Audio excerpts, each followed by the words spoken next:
IPL mega వేలం నిబంధనలు దాదాపు ఖరారయ్యాయి. ఓ ఆర్టీఎం కార్డును ఉపయోగిస్తూ గరిష్టంగా 6 ఆటగాళ్లను ఓ ఫ్రాంచైజీ అట్టిపెట్టుకునే అవకాశం ఉంది. అంటే 5 ప్లేయర్లను నేరుగా రిటైన్ చేసుకుంటూ వేలంలో అదనంగా ఓ ఆటగాడిని ఆర్టీఎం కార్డు ద్వారా దక్కించుకోవచ్చు. ఈ క్రమంలో ఫ్రాంచైజీలు తమ రిటెన్షన్ లిస్ట్ ను సిద్ధం చేయడానికి చర్యలు వేగవంతం చేస్తున్నాయి. Sunrisers Hyderabad retention list ను దాదాపుగా ఖరారు చేసినట్లే తెలుస్తుంది. బీసీసీఐ వెల్లడించనున్న ఈ 5+1 ఆర్టీఎం కార్డు నిబంధనలు ఎస్ఆర్హెచ్ కు గొప్పగా కలిసిస్తున్నాయి.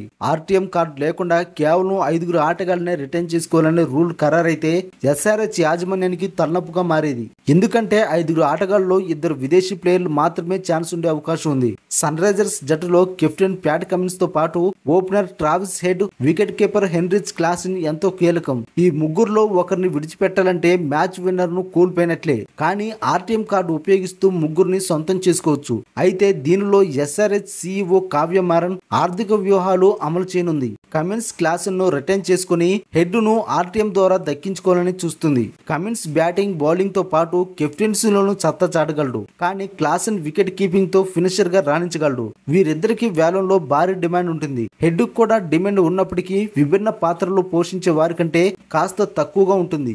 దీంతో ఫస్ట్ వాల్యుయేషన్ కాపాడుకోవచ్చని కావ్య మేడం ఆలోచిస్తుంది. ఇక కుర్రాలను రిటైన్ చేసుకోవాలని కావ్య భావిస్తుంది. అభిషేక్ శర్మ, నితీష్ కుమార్ రెడ్డి, నటరాజన్ ను రిటైన్ లిస్ట్ లో యాడ్ చేసింది. ఒకవేళ విదేశీ ప్లేయర్లకు లిమిటెడ్ విధించకపోతే నితీష్ లేదా నటరాజన్ ఆర్టీఎం ద్వారా దక్కించుకోవాలని కావ్య ఆలోచిస్తుంది. Sunrisers Hyderabad retention list అంచనా ప్రకారం అయితే Pat Cummins, Heinrich Klaasen, Nitish Kumar Reddy, Abhishek Sharma, Natarajan ఉన్నారు. ఆర్టీఎం కార్డు ద్వారా ట్రావిస్ హెడ్ ను దక్కించుకోనుంది ఎస్ఆర్హెచ్.